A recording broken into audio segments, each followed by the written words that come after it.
Donc, bonjour à tous, je me présente, je m'appelle Victoria Brun et donc je suis chargée de mission au sein de la Fibre 64. Et je suis donc en charge des webinaires. Je vous souhaite donc la bienvenue pour ce 23e rendez-vous qui est consacré à la dématérialisation des bulletins de salaire. En effet, maintenant vous le savez, la transformation numérique impacte toutes les sphères de la fonction publique et la dématérialisation des documents s'impose aujourd'hui comme un enjeu majeur, surtout pour le service des ressources humaines.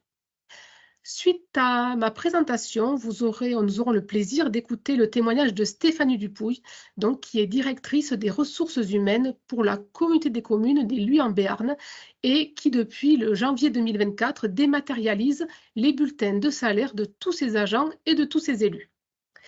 Pour des questions pratiques, si vous avez des questions pendant la présentation, vous avez un chat qui est à votre disposition. Stéphanie et moi-même nous ferons un plaisir d'y répondre à la fin de la présentation.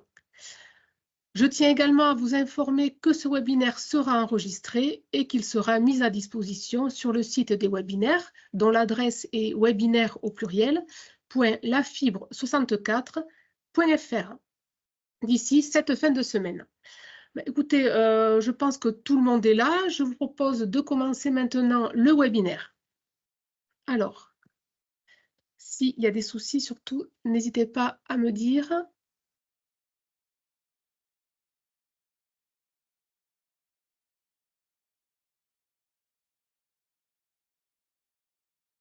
Alors, est-ce que c'est bon?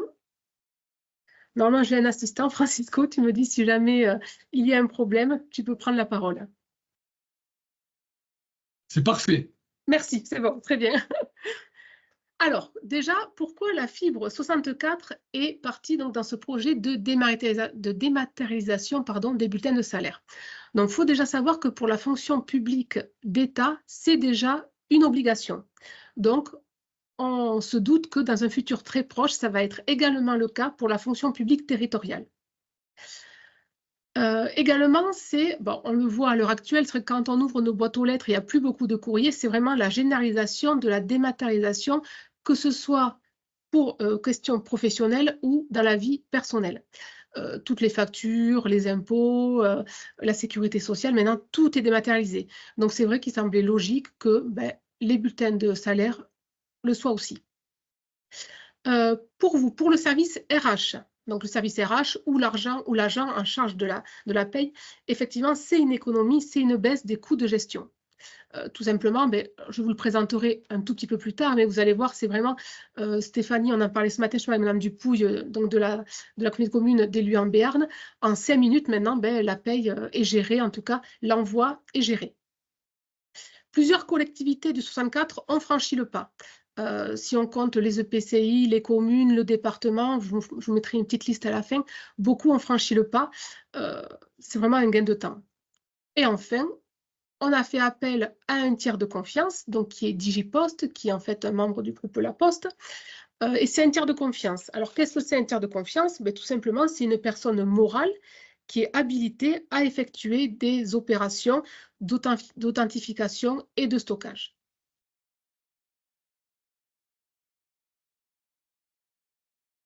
Qu'est-ce qu'on peut faire donc? Alors, avec la dématérialisation des bulletins de salaire, il y a un coffre-fort électronique. Donc, qu'est-ce que c'est un coffre-fort électronique et qu'est-ce qu'on peut faire avec? Donc, un coffre-fort électronique, donc en fait, c'est comme un coffre-fort à la maison, c'est pour y mettre des documents. Donc, dans ces documents, qu'est-ce qu'on va y mettre? On peut y mettre des documents routés. Donc, différents types de documents. Donc, les documents routés, en fait, ça va être tout simplement vos bulletins de salaire. C'est ceux qui vont automatiquement être envoyés sur le coffre-fort par votre employeur. On va également pouvoir y mettre des documents collectés.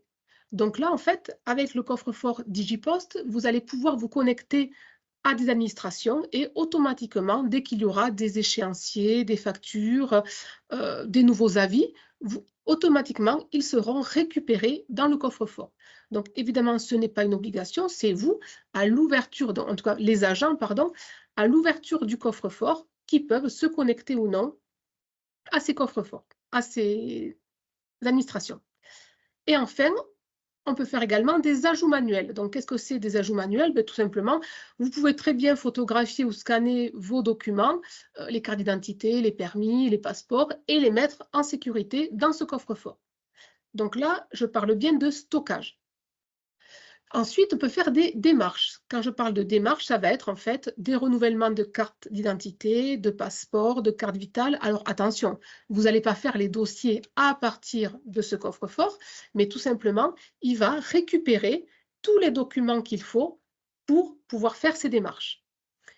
Et enfin, vous allez pouvoir partager toujours à des tiers de confiance. Vous n'allez pas partager à n'importe qui, donc ça peut être des notaires, des banquiers, les documents qui seront utiles pour les démarches ou pour différents dossiers. Donc ça, c'est vraiment le coffre-fort. Pour pouvoir dématérialiser les bulletins de salaire, on est obligé en amont d'ouvrir un coffre-fort électronique.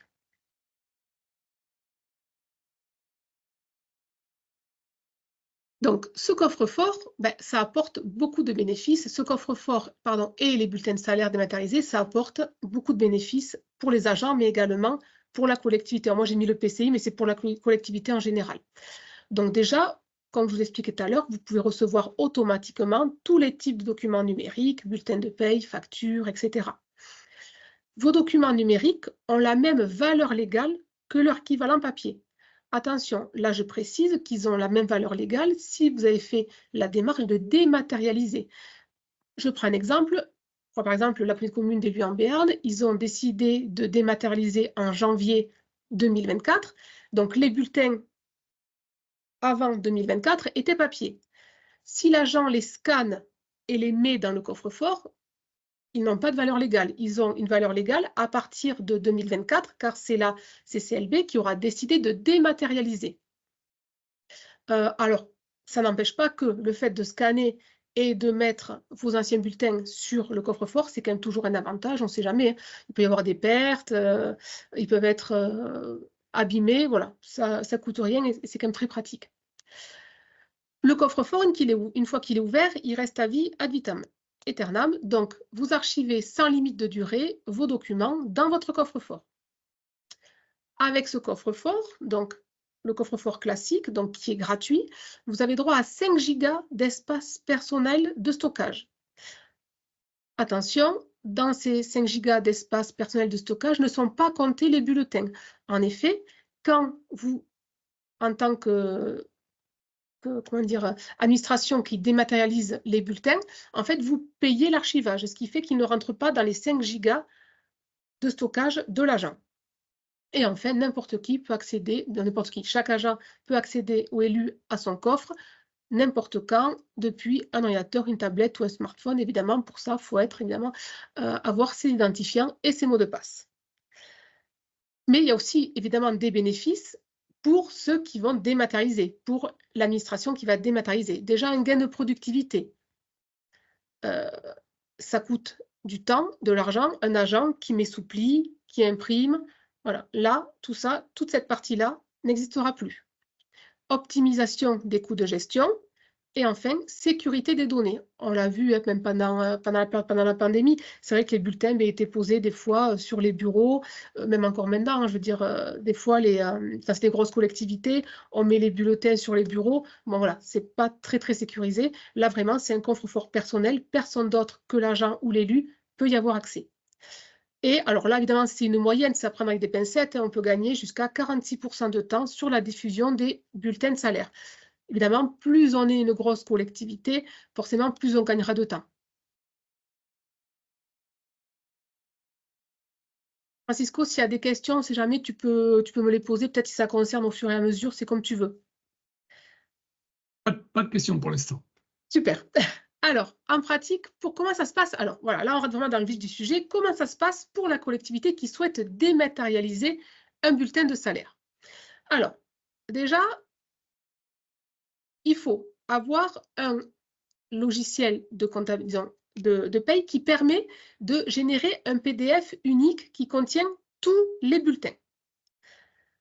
Une fois que ce fichier avec tous les bulletins est édité, en fait, il est envoyé sur une plateforme de dématérialisation. Donc, alors, là, c'est Mail Event en l'occurrence.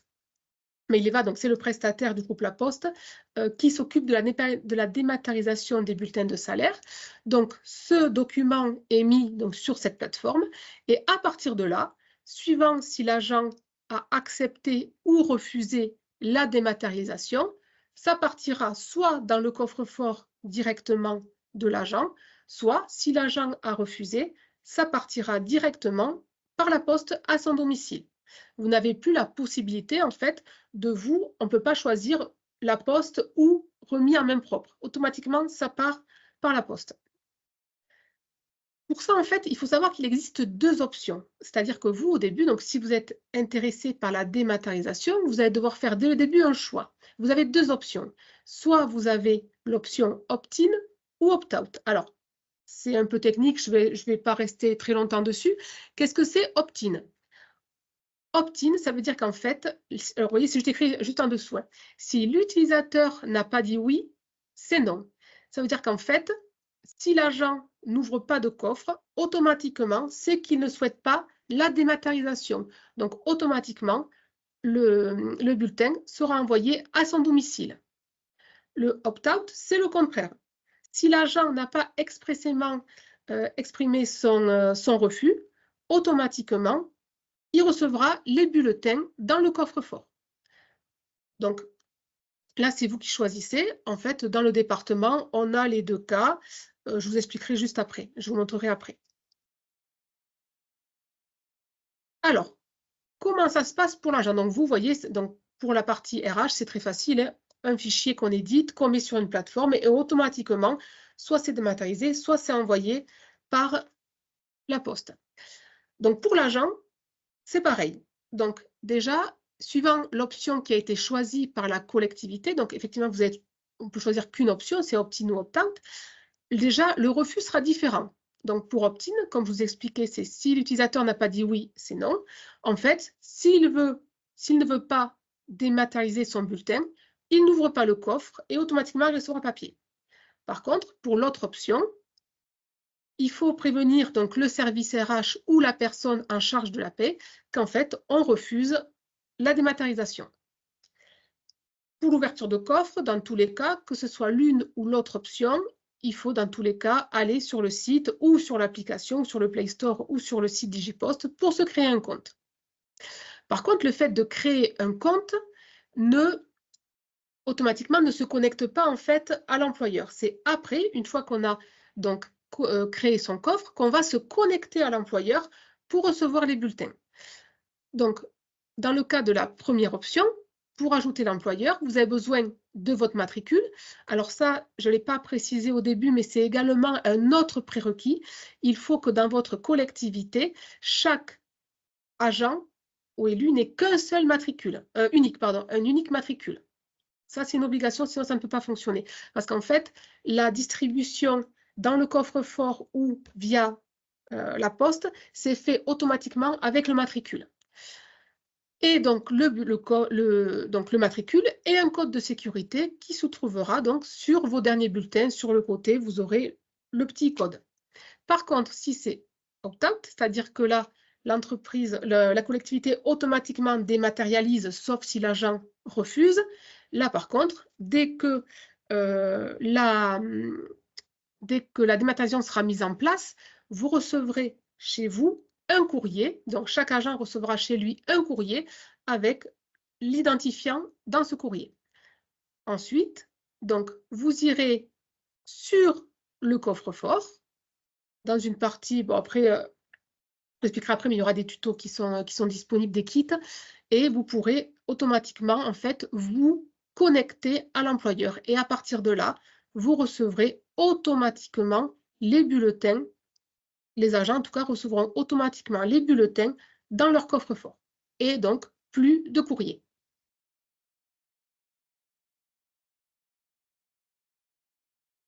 Alors, un petit point d'étape dans le département. Donc, comment ça se passe dans le département? Donc, il faut déjà savoir que le conseil départemental, depuis 2020, donc, a mis en place la dématérialisation des bulletins.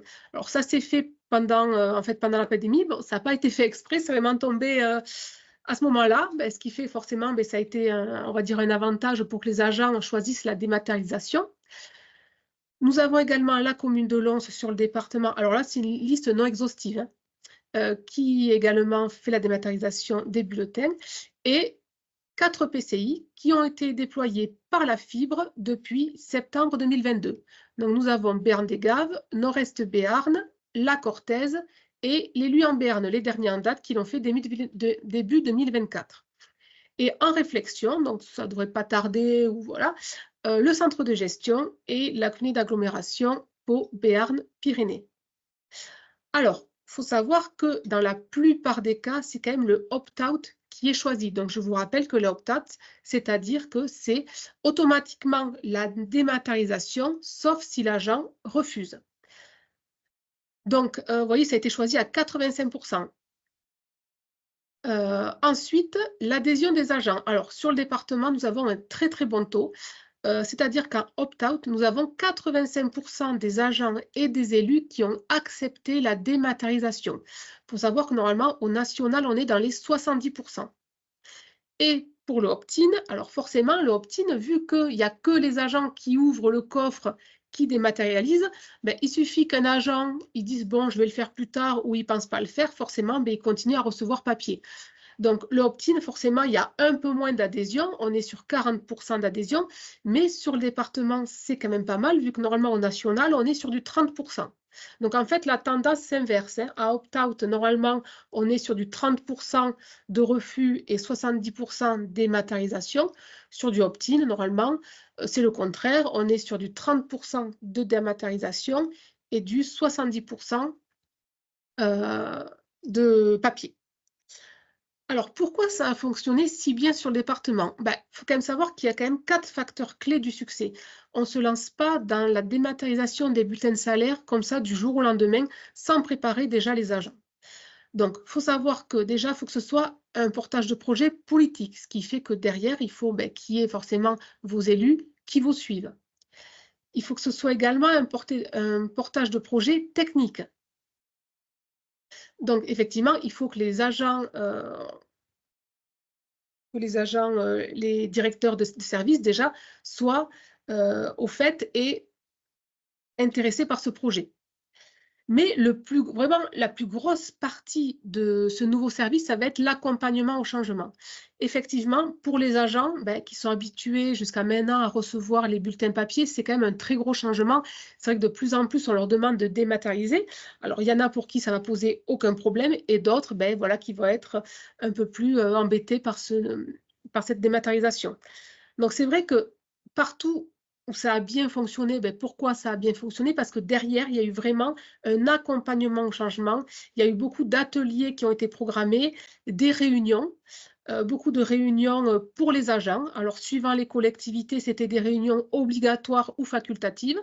C'est vrai que dès que c'est des réunions obligatoires, on se rend compte que forcément, il y a plus d'adhésion. Il y a eu pas mal d'accompagnements individuels. C'est vrai que sur les territoires, on a encore la chance sur certains territoires d'avoir soit des cyberbases, soit des conseillers numériques. Donc c'est vrai, en fait, ils permettent cet accompagnement, de faire des permanences pour ouvrir les coffres. Voilà, ça permet également d'avoir un très bon taux d'adhésion. Donc il y a cet accompagnement au changement, mais il y a également une communication très importante auprès des agents. Donc pour ça, effectivement, donc comme j'expliquais, il peut y avoir de la documentation, des réunions d'information. Alors c'est vrai, suivant les services, par exemple, si vous avez des crèches sur vos territoires ou des collectes de déchets, pareil, on va le faire en fonction de leur agenda. Donc ça peut être très tôt le matin, très tard le soir. Voilà, le but, c'est vraiment que tous les agents soient concernés par ce nouveau dispositif. Alors, à la Fibre 64, on vous propose un accompagnement sur mesure. Donc cet accompagnement sur mesure qui a déjà fait ses preuves, puisqu'on le voit dans les 4 collectivités qui ont été déjà mises en place, il y a eu un très bon taux d'adhésion. Donc déjà, on a mis en place un kit de communication donc, qui est disponible, qui est composé, donc vous le voyez sur vos écrans, d'une affiche et d'un flyer qui sont à personnaliser avec le logo de votre structure. Il y a également la formation du service RH ou en tout cas de l'agent en charge de la paye. On propose également d'organiser et d'animer des réunions d'information pour les agents. Donc, comme je vous ai expliqué, suivant les créneaux qui sont les mieux par rapport à leur agenda. Et également, on réalise l'assistance de premier niveau pour le service ou l'agent en charge de la paye. S'il y a un souci, on va dire un peu plus important, évidemment, la Fibre 64 vous met en relation, en tout cas se met en relation avec Maileva, donc qui est en charge de ce coffre-fort et de la dématérialisation des bulletins de salaire. Donc ça, c'est le côté communication. On n'insistera jamais assez vraiment sur ce point. C'est vraiment le point clé du succès pour ce projet. Donc, mais comment on peut effectivement bénéficier de ce service? Donc, pour bénéficier de ce service, c'est en fait tout simplement en adhérant à la centrale d'achat de la Fibre 64. Il est disponible dès maintenant sur la centrale. Donc, alors, là, vous avez la fiche à l'écran, donc en fait, que j'ai repris sur la centrale, mais je vais directement aller vous montrer la centrale. Alors, si vous me laissez 2 petites minutes pour présenter. Alors, excusez-moi.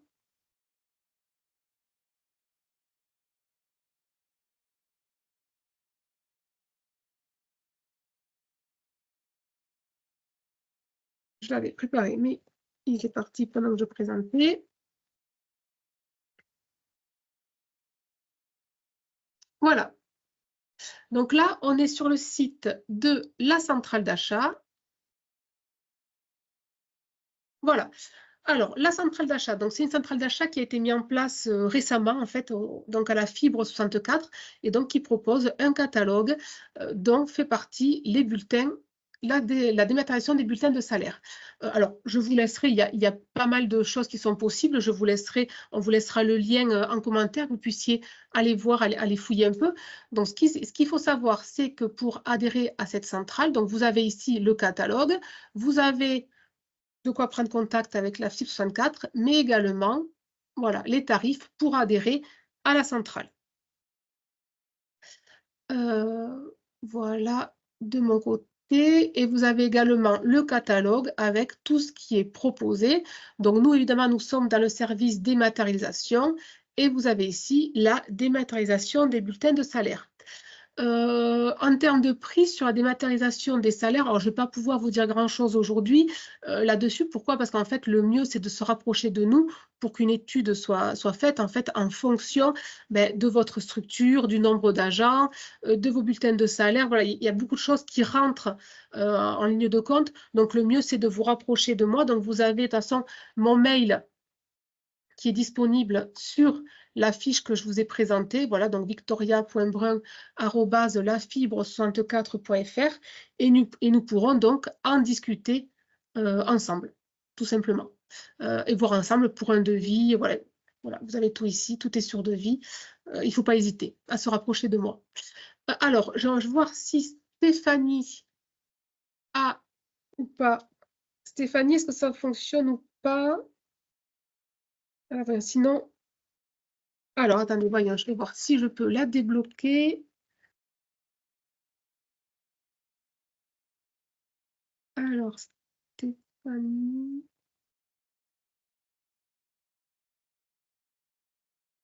Alors, Stéphanie, normalement, je t'ai débloqué le micro. Tu me dis si c'est bon ou pas pour toi.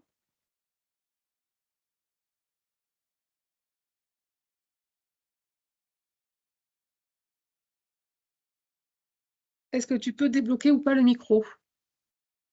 Sinon, je t'appelle et on va essayer. Non, alors voyons. Ce sont les aléas du direct, je suis désolée.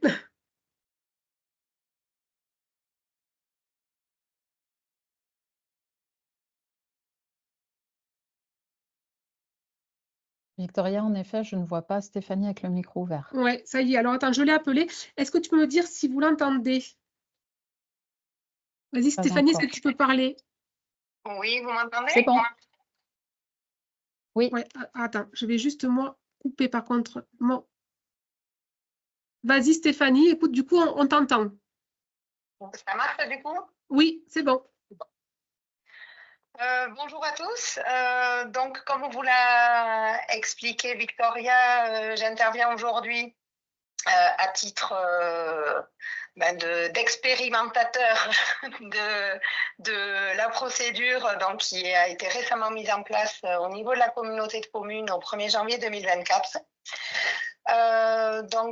Juste à titre d'introduction, pour que vous puissiez vous identifier ou pas à notre collectivité, donc on compte 160 emplois permanents et on établit environ 200 P mensuels. Ce qui a justifié de la part des élus un souhait de dématérialiser, puisque cette dématérialisation s'avère judicieuse en termes de coûts liés aux affranchissements, entre autres, et au temps passé à la mise sous pli également, tant qu'il ne faut pas occulter, compte tenu de la masse de bulletins à gérer. Donc nous sommes partis, nous, sur le principe du opt-out. Donc comme vous a expliqué Victoria, c'est-à-dire qu'on considérait que tous les agents dématérialisés, sauf ceux qui expressément le refusaient. Donc juste quelques petits points de vigilance à mettre en avant, et là aussi il était important de le préciser.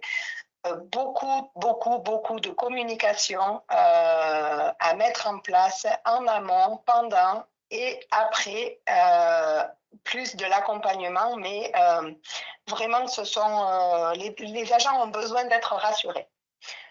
Alors on peut penser qu'il y a une histoire d'âge, de génération, mais pas que. On l'a vu, nous, au niveau de la communauté de communes. Alors nous avons environ, on compte 160 agents sur des emplois permanents et une trentaine ont refusé. Parmi ces 30 agents, comme on aurait pu le penser, on se disait peut-être que effectivement les agents qui arrivent pas loin de la retraite ou étaient majoritaires, mais pas forcément. On a aussi des agents plutôt jeunes et plutôt même très jeunes, qui ont refusé expressément en formulant alors aversion serait peut-être un peu fort, mais leur rejet un peu de tout ce qui est dématérialisation informatique. Donc voilà, donc il n'y a pas de règle quant au refus, mais en revanche, nous on a eu un assez bon score de réussite du fait, je pense, d'une communication importante en amont. On a mis en place des réunions d'information sur les différents sites. Alors là aussi, c'est à adapter en fonction de la structuration de vos effectifs. Nous, on est sur un territoire plutôt vaste, avec 7 crèches, avec donc des agents qui ne sont pas forcément disponibles en journée. Donc 7 réunions d'information ont été organisées en présence de Victoria. J'en profite d'ailleurs pour saluer son ultra disponibilité. Merci. Et également en présence de Sébastien Aima, qui est notre animateur des espaces numériques, qui a pu assurer le service après-vente en fait de cette procédure. Le constat que je fais et qui a été également évoqué par Victoria, mais que moi j'ai pu constater dans la réalité, c'est vraiment un gain de temps pour notre service RH du fait de la simplicité de la procédure. Effectivement, la procédure de dématérialisation ne prend que 2-3 minutes, une fois qu'on maîtrise bien l'outil, bien évidemment. Des retours positifs de la part des agents, puisque en termes de réactivité, on est plutôt bien, puisque en fait, dès qu'on dématérialise, dans la journée même, ils ont sur leur coffre-fort le bulletin de paie. Parmi les points d'alerte, je préciserai qu'il faut penser à intégrer dans la procédure d'accueil de tout nouvel agent cette information, en tout cas vraiment penser à informer en amont tout nouvel agent de la dématérialisation des bulletins de paie. Nous ne l'avions pas fait au début et donc bon, rien n'est rédhibitoire puisque l'agent a tout loisir de dématérialiser dès qu'il le souhaite, même si on a oublié au début de lui en parler. Voilà, c'est un outil ultra simple et sans faire la commerciale de l'outil, mais là c'est vraiment voilà, un témoignage de ce qui se passe aujourd'hui et qui nous a donc conforté dans notre choix en tout cas. Merci Stéphanie pour ce témoignage très éclairant et du coup qui a permis d'appuyer certains points sur lesquels je voulais insister, comme la communication par exemple. Ah ouais, c'est essentiel. Super, merci beaucoup. Est-ce qu'il y en a qui ont des questions? Alors après, on peut vous laisser aussi la parole, vous pouvez lever la main, on peut vous laisser la parole, vous ouvrir le micro s'il y a besoin. J'ai vu qu'il y avait tout à l'heure une question où Amalia avait répondu parfaitement. Donc, effectivement, je vais peut-être la reprendre. Hein. Donc, c'est une personne qui dit, si j'ai bien compris, si l'agent refuse la démat, ça part automatiquement par courrier. Il y a donc un coût supplémentaire pour la collectivité qui, jusque-là, donnait en main propre. Tout à fait, c'est ce que j'expliquais tout à l'heure. Hein. On n'a plus la possibilité de donner en main propre. C'est vraiment soit on dématérialise le bulletin, soit ça part par courrier. Tout à fait.